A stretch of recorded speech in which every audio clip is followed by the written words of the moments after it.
नमस्कार दोस्तों, स्वागत है आपका हमारे चैनल फ्लो इन भक्ति में। आइए जानते हैं राखी कब है। भाई बहन का पवित्र त्योहार रक्षाबंधन हर साल सावन माह की पूर्णिमा तिथि को मनाया जाता है। इस दिन बहनें अपने भाइयों की कलाई पर राखी बांधकर रक्षा का वचन लेती है। रक्षाबंधन पर हाथ में बंधी गई राखी सिर्फ धागा नहीं है, बल्कि प्रेम, कर्तव्य और विश्वास का धागा है। ज्योतिष अनुसार राखी बांधने के लिए समय अपराह्न बहुत ही शुभ मन जाता है। राखी बांधने का शुभ समय होता है, लेकिन कई बार इस समय भद्रा रहता है, जिस वजह से राखी प्रदोष काल में बांधना सही है। अब सवाल ये है कि इस साल राखी किस दिन है। लोग कंफ्यूज हैं कि राखी 8 अगस्त को है या 9 अगस्त को। राखी बांधने का शुभ मुहूर्त क्या होगा? तो चलिए आपके सारे सवाल के जवाब इस लेख में देते हैं। जानते हैं किस दिन है रक्षाबंधन। रक्षाबंधन श्रावण मास की पूर्णिमा तिथि को मनाया जाता है। इस साल श्रावण मास की पूर्णिमा 8 अगस्त 2025 को दोपहर 2:12 से शुरू होकर 9 अगस्त को दोपहर 1:24 पर समाप्त है। उदय तिथि के हिसाब से रक्षाबंधन 9 अगस्त 2025 को मनाया जाएगा। इस दिन सूर्योदय सुबह 5:47 पर होगा। इस साल सूर्योदय से पहले पहले ही भद्रा भी समाप्त हो रही है। 8 अगस्त शुक्रवार को भद्रा प्रारंभ हो रही है। दोपहर 2:12 से मध्यरात्रि 1:52 तक रहेगा। भद्रा का वास इस बार भी पाताल लोक में रहेगा। ये भद्रा धरती पर अशुभ नहीं रहेगी। राखी बांधने का शुभ मुहूर्त 9 अगस्त 2025 शनिवार सुबह 5:47 से दोपहर 1:24 तक है। राहु काल सुबह 9 बजे से 10:30 तक। पंचांग के अनुसार 9 अगस्त को सूर्योदय सुबह 5:47 पर होगा। सूर्यास्त शाम 7:06 पर। चंद्रोदय शाम 7:21 पर। ब्रह्म मुहूर्त सुबह 4:22 से 5:04 तक रहेगा। आइए जानते हैं रक्षाबंधन पूजा विधि। रक्षाबंधन के दिन सुबह जल्दी स्नान करके मंदिर की सफाई करें और गंगा जल छिड़के। इसके बाद एक चौकी पर भगवान विष्णु और मां लक्ष्मी की तस्वीर विराजमान करके पूजा पाठ करें। देसी घी का दीपक जलाएं, आरती करें, मंत्रों का जाप करें और फल मिठाई का भोग लगाएं। भगवान से सुख समृद्धि की कामना करें। इसके बाद भाई को तिलक लगाकर राखी बांधे। भाई भी अपनी बहनों को उपहार देकर रक्षा का वचन देते हैं। आइए जानते हैं रक्षाबंधन क्यों मनाते हैं। सबसे पहले किसने बांधी थी राखी रक्षाबंधन की कथाएं। रक्षाबंधन को हम सभी भाई बहन बड़े प्रेम और स्नेह के साथ हर साल मनाते हैं। बहनें थाल सजाकर भाई की आरती करती हैं और भगवान से प्रार्थना करती हैं कि उनका स्वस्थ और दीर्घायु हो। लेकिन क्या आप जानते हैं रक्षाबंधन मनाने की शुरुआत कलयुग नहीं बल्कि पौराणिक काल से ही हो चुकी थी। ऐसी मान्यता है कि सबसे पहले सतयुग से इस पर्व की शुरुआत हुई और मां लक्ष्मी ने राजा बलि को रक्षा सूत्र बांधकर इस परंपरा का शुभारंभ किया। रक्षाबंधन के इतिहास को लेकर ऐसी ही कुछ और कहानियां भी प्रचलित हैं।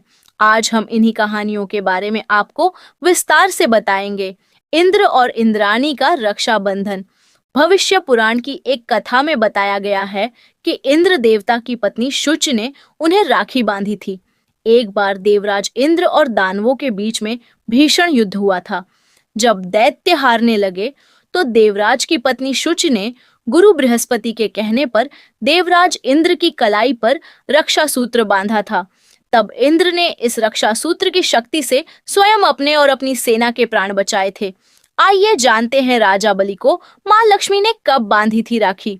राजा बलि का दान धर्म इतिहास में सबसे ज्यादा प्रख्यात है। एक बार मां लक्ष्मी ने राजा बलि को राखी बांधकर बदले में उनसे भगवान विष्णु को मांगा था। कहानी इस तरह है कि एक बार राजा बलि ने यज्ञ का आयोजन किया। तब उनकी परीक्षा लेने के लिए भगवान विष्णु वामनावतार लेकर आए और दानवीर राजा बलि से 3 पग भूमि मांग ली। बलि ने हाँ कह दिया तो वामनावतार ने 2 पग में ही सारी धरती और आकाश नाप लिया। राजा बलि समझ गए कि भगवान विष्णु स्वयं उनकी परीक्षा ले रहे हैं। तीसरा पग रखने के लिए उन्होंने भगवान के सामने अपना सिर आगे कर दिया। फिर उन्होंने भगवान से याचना की कि अब तो मेरा सब कुछ चला ही गया है, प्रभु आप मेरी विनती स्वीकारें और मेरे साथ पाताल में चलकर रहे। भगवान को भी भक्त की बात माननी पड़ी और विष्णु जी बैकुंठ छोड़कर पाताल चले गए। जब देवी लक्ष्मी को यह पता चला तो वह गरीब महिला का रूप धरकर बलि के पास पहुंची और राजा बलि को राखी बांध दी। बलि ने कहा कि मेरे पास तो आपको देने के लिए कुछ भी नहीं है। इस पर देवी लक्ष्मी अपने रूप में आ गई और बोली कि आपके पास तो साक्षात श्रीहरि है और मुझे वही चाहिए।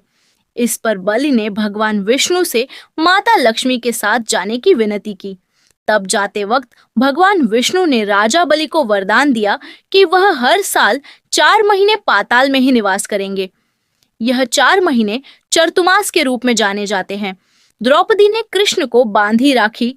जब युधिष्ठिर इंद्रप्रस्थ में राजसूय यज्ञ कर रहे थे, उस समय सभा में शिशुपाल भी मौजूद था। शिशुपाल ने भगवान श्री कृष्ण का अपमान किया तो श्री कृष्ण ने अपने सुदर्शन चक्र से उसका वध कर दिया। लौटते वक्त सुदर्शन चक्र से कृष्ण जी की छोटी उंगली घायल हो गई और रक्त बहने लगा। तब द्रौपदी ने अपनी साड़ी का पल्लू फाड़कर श्री कृष्ण की उंगली पर लपेट दिया। तब श्री कृष्ण ने द्रौपदी को वचन दिया कि वह इस रक्षा सूत्र का वचन निभाएंगे।